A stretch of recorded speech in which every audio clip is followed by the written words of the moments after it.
Secara ontologis, pantun ini menggambarkan keberadaan alam seperti hujan dan angin, serta suatu keberadaan manusia seperti seorang pelajar yang saling menuntut ilmu. Dari sudut pandang epistemologis, pantun ini menekankan bahwa sumber pengetahuan utama adalah melalui pendidikan formal, yaitu sekolah, dan cara terbaik untuk memperoleh pengetahuan yang valid dengan kesungguhan dan ketekunan.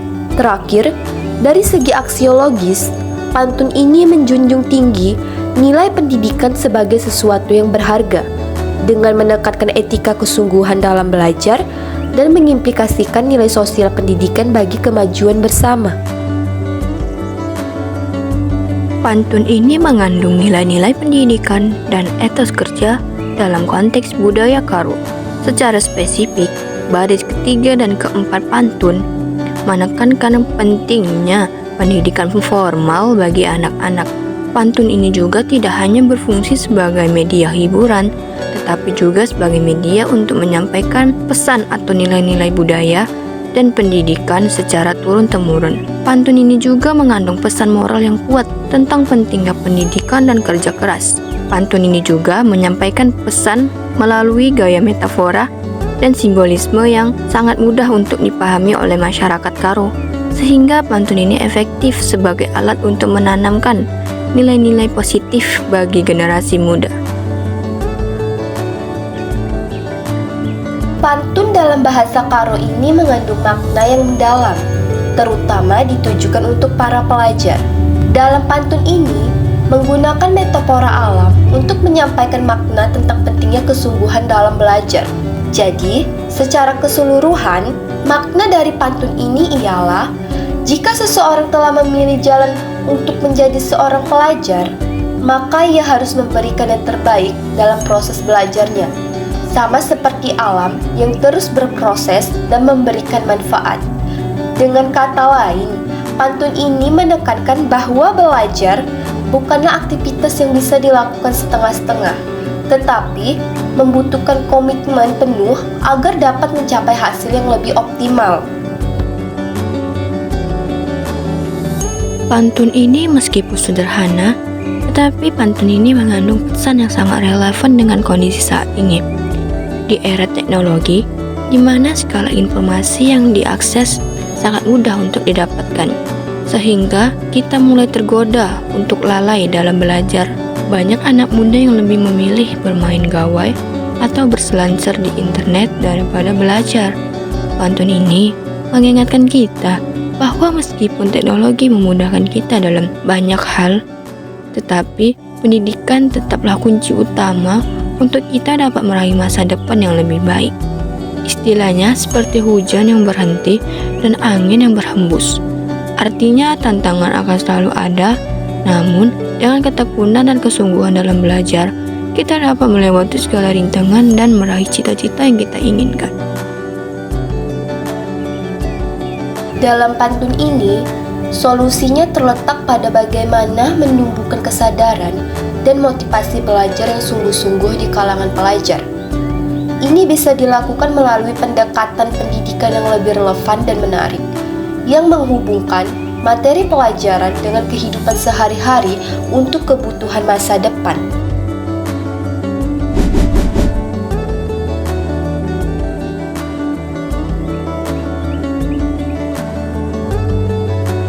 Secara ontologis, puisi ini menggambarkan kehidupan yang terus berubah.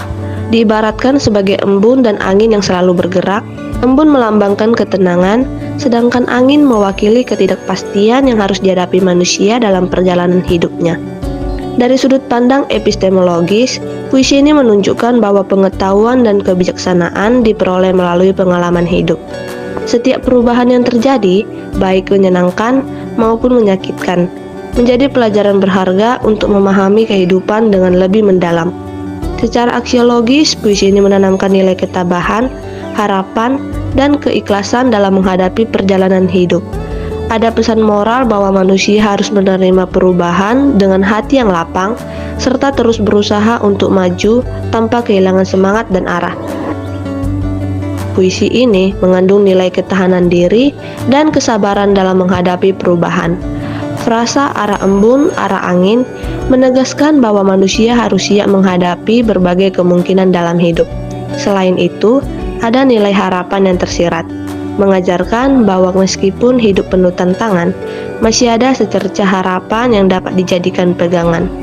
Puisi ini juga mencerminkan nilai kebijaksanaan dalam mengambil keputusan dan keikhlasan dalam menerima realitas yang tak selalu sesuai dengan harapan.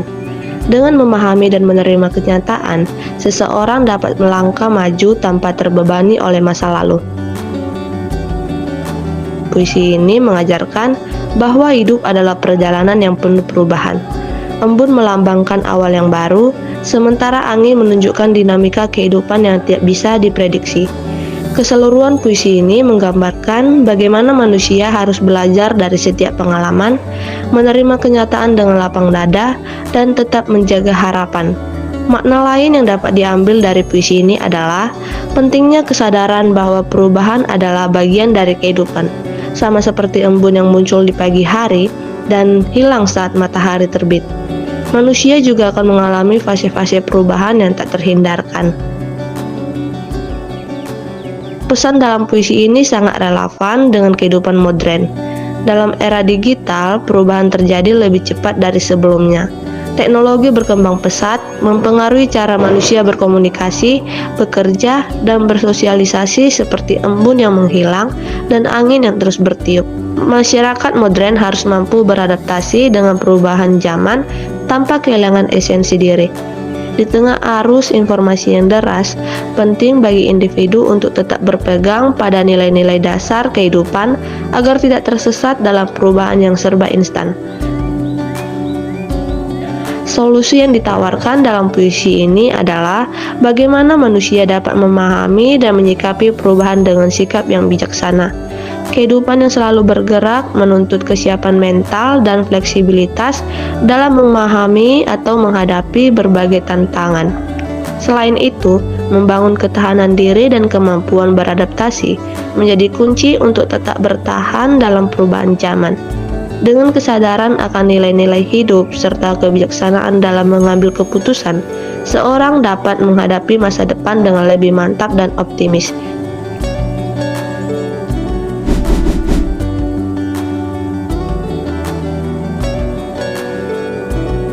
Bahasa kiasan, biang nangko beltu-beltu, kambing ipa peki.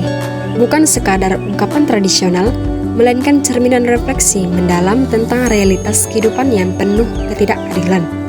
Untuk memahami esensi peribahasa ini secara komparatif, kita dapat menelusuri melalui 3 cabang utama filsafat, yaitu ontologi, epistemologi, dan aksiologi. Dalam sudut pandang ontologi, bahasa kiasan ini mengungkapkan hakikat keberadaan ketidakadilan. Ketidakadilan bukan sekedar konsep abstrak, melainkan esentitas nyata yang masuk kehidupan sosial. Anjing dan kambing menjadi simbol esentitas yang berbeda, pelaku dan korban.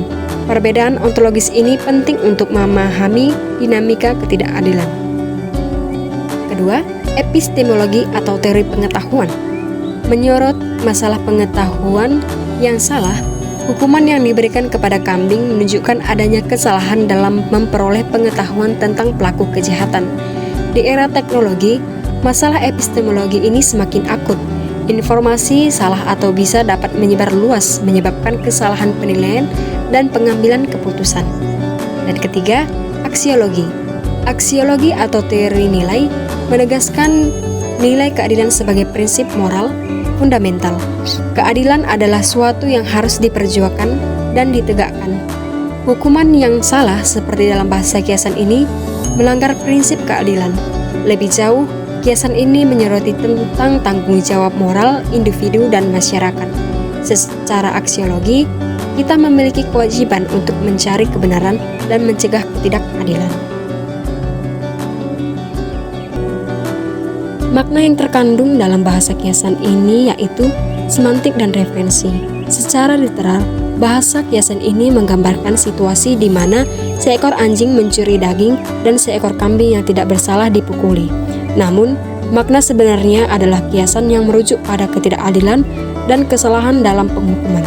Simbolisme, Anjing dalam konteks ini melambangkan pelaku kejahatan atau orang yang bersalah.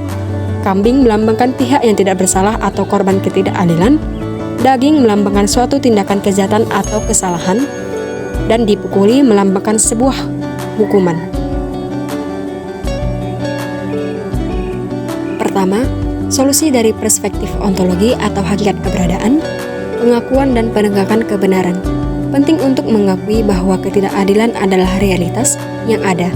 Masyarakat perlu membangun kesadaran bahwa kebenaran harus ditegakkan dan setiap individu memiliki hak untuk mendapatkan keadilan. Yang kedua, solusi dari perspektif epistemologi atau teori pengetahuan, peningkatan literasi informasi. Masyarakat perlu dibekali dengan keterampilan untuk memilah dan memverifikasi informasi. Ini termasuk literasi media, literasi digital, dan kemampuan berpikir kritis. Yang ketiga, solusi dari perspektif aksiologi atau teori nilai. 1. Penegakan nilai keadilan. Keadilan harus menjadi nilai utama dalam masyarakat. Ini berarti memperlakukan semua orang dengan adil tanpa memandang latar belakang mereka. Kedua, tanggung jawab moral. Setiap individu memiliki tanggung jawab moral untuk mencari kebenaran dan mencegah ketidakadilan. Ini termasuk berbicara menentang ketidakadilan dan membantu korban. Di era digital, ini berarti menggunakan media sosial dan platform online lainnya secara etis dan bertanggung jawab.